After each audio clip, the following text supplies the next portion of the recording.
अखिलेश यादव जी भी जूते से पीटे जाएंगे।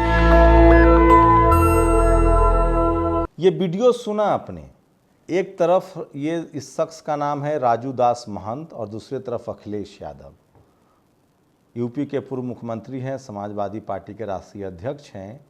राजू दास नाम का ये साधु कहता है कि उनको जूतों से अब पिटाई लगेगी। दरअसल स्वामी प्रसाद मौर्य पर जूता फेंका गया, उसके बाद अब ये सरेआम कह रहा है कि जूते से पिटाई अखिलेश यादव की होनी चाहिए।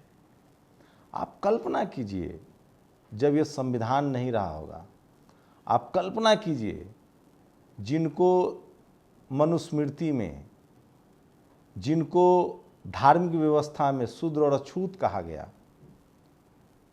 जब संविधान नहीं होगा, जब ये लोग सत्ता में थे, आज भी हैं, लेकिन जब संविधान नहीं था, जब मुगलों का दौर होगा, जब अंग्रेजों का दौर होगा, उससे पहले जब पेशवाई दौर होगा, जब पेशवाओं का शासन था, क्या क्या सहा होगा इस देश के लोगों ने, क्या क्या किया नहीं होगा इन लोगों ने। अब तो मुझे लगता है कि क्या सती प्रथा सिर्फ जिनको शूद्र और अछूत कहा गया उनकी महिलाओं के लिए था? ये तमाम जो यातनाओं का दौर होगा, क्या क्या सहा नहीं होगा। जब आज़ादी के 75 साल बाद 21वीं सदी है, जब भारत चांद पर उतर गया है, चंद्रयान 3 चांद पर उतर गया है, उसके बाद भी एक शख्स अपने आप को धर्म की आड़ लेकर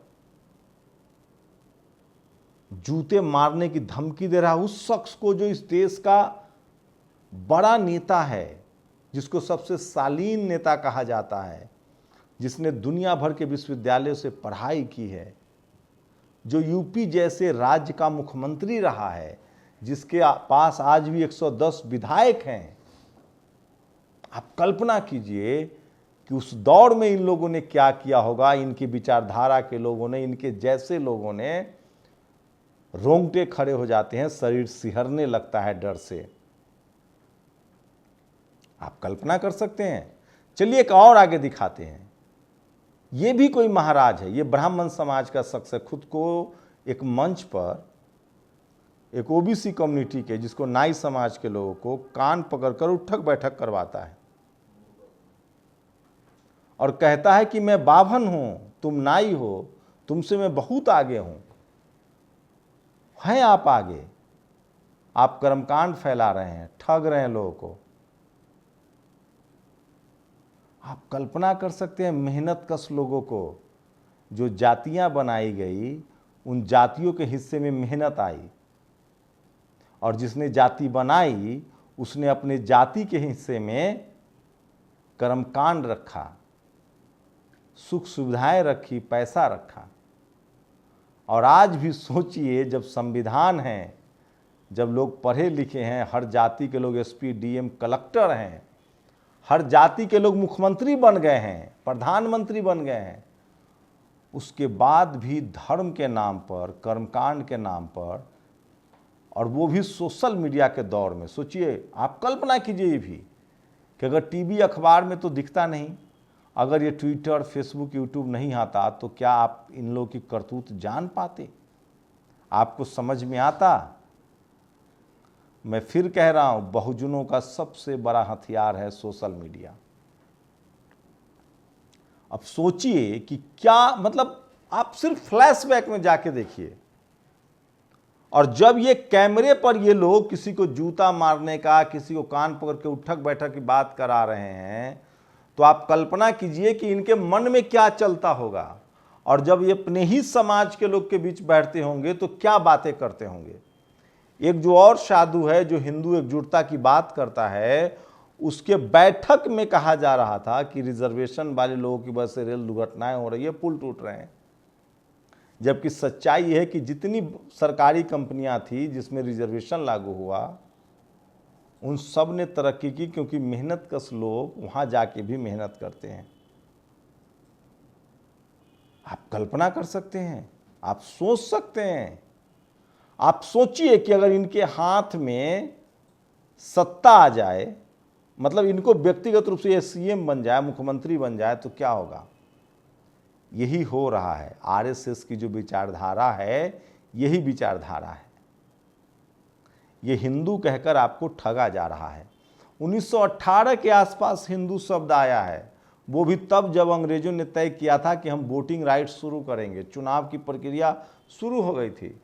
उसके बाद जिन लोगों ने जाति बनाई उनको लगा कि हम तो जाति के हिसाब से सबसे कम हो जाएंगे, तब उन्होंने हिंदू शब्द गढ़ा। और सोचिए, इस देश में आप तभी हिंदू हैं जब आप सब्जी बेच रहे हैं, मजदूरी कर रहे हैं, ठेला चला रहे हैं, रिक्शा चला रहे हैं, चुप हैं, उनके पैर सहला रहे हैं, उनकी नौकरी कर रहे हैं, चाकरी कर रहे हैं। आप तब गुंडा, क्रिमिनल और भ्रष्ट हो जाएंगे जब आप अखिलेश यादव हो जाएंगे, लालू यादव हो जाएंगे, स्वामी प्रसाद मौर्य हो जाएंगे, मायावती हो जाएंगे। आप अगर उनके बराबर पहुंच गए। जातिवाद किन के साथ हो रहा है आजकल? उनके साथ नहीं जो अपने जातीय पेशा में हैं। आप बाल काट रहे हैं, आप लकड़ी का काम कर रहे हैं, आप लोहे का काम कर रहे हैं, आप मिट्टी का काम कर रहे हैं, आप चमड़े का काम कर रहे हैं, कोई दिक्कत नहीं है, मजदूरी बनिए। उसमें शोरूम मत खोलिएगा, अपनी फैक्ट्री मत लगाइएगा, तो फिर जातिवाद शुरू हो जाएगा। आपको सिर्फ मजदूरी करनी है और मजदूरी करके जाके धर्म के नाम पर चढ़ावा चढ़ाना है, तब ये आपको असली हिंदू मानेंगे। आप कलेक्टर, एसपी, डीएम, सीएम, पत्रकार, डॉक्टर, इंजीनियर, मुख्यमंत्री, सीएम, पीएम, एसपी, डीएम बनेंगे, तब ये आपको भ्रष्टाचारी कहेंगे। और इसकी सबसे बड़ी वजह इस देश की मीडिया, टीवी और अखबार। आप कल्पना कर सकते हैं, इस तरह के हालात हैं आज के डेट में। आप वो 21वीं सदी है, दिलीप मंडल जैसी शख्सियत को, जिसका इस देश का हर मुख्यमंत्री, प्रधानमंत्री, जिसको सॉलिसिटर जनरल को कहना पड़ा कि हम इन पर केस नहीं चला सकते हैं, उस शख्स को जातिवादी गुंडों ने लिंच करने की कोशिश की सोशल मीडिया पर। रोज मुझे गालियां दी जाती है क्योंकि मैं एक यूट्यूब चैनल चला रहा हूं। आप कल्पना कीजिए कि जब धर्म के नाम पर इनको सत्ता आप सौंप देंगे।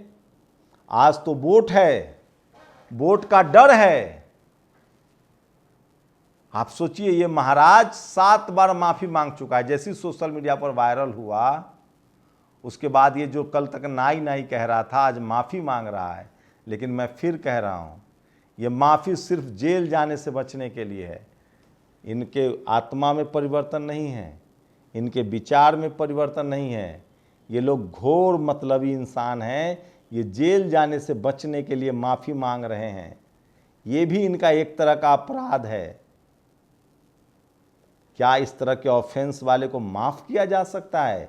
इनकी जगह जेल है। इनको कानूनन आईपीसी के तहत, संविधान के तहत सजा मिलनी चाहिए।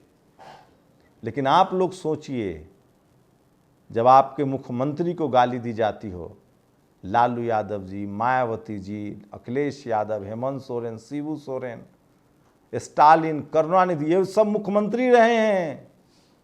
उनके लिए जब इस तरह के सोशल मीडिया पर लिखे जाते हैं, और उन लिखने वालों की जाति पता कीजिए, उनकी विचारधारा पता कीजिए।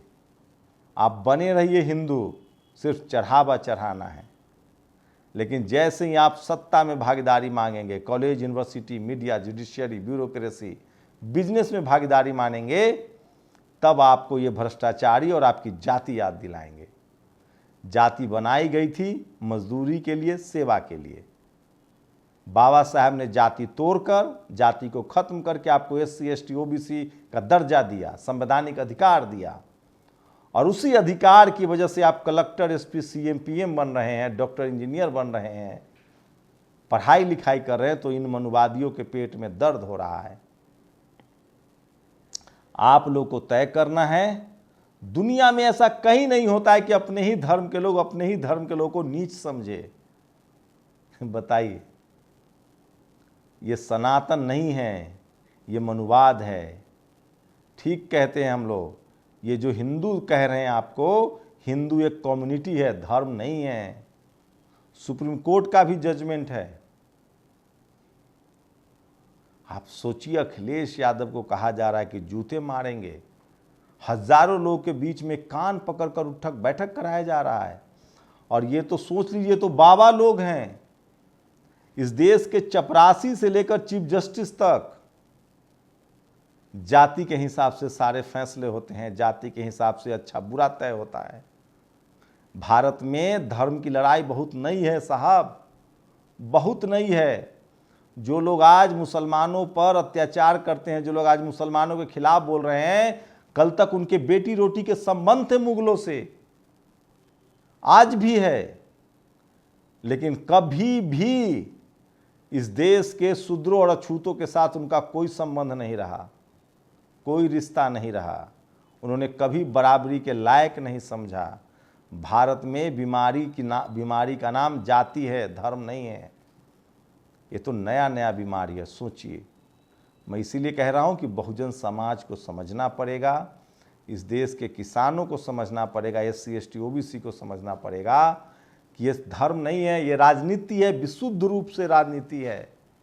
हिंदू एकजुटता के नाम पर इस देश के गरीबों का, SC ST OBC किसानों का वोट लिया जाता है और सारी नीतियां बनाई जाती हैं, सारे लोन दिए जाते हैं, सारी पॉलिसीज बनाई जाती है चंद मुट्ठी भर लोगों के लिए। और धर्म में भी जो बड़ा व्यापार है, जो बड़ा पैसा है, जो दान पेटी की चाबी है, पता कीजिए वो किन के पास है, पता तो कीजिए।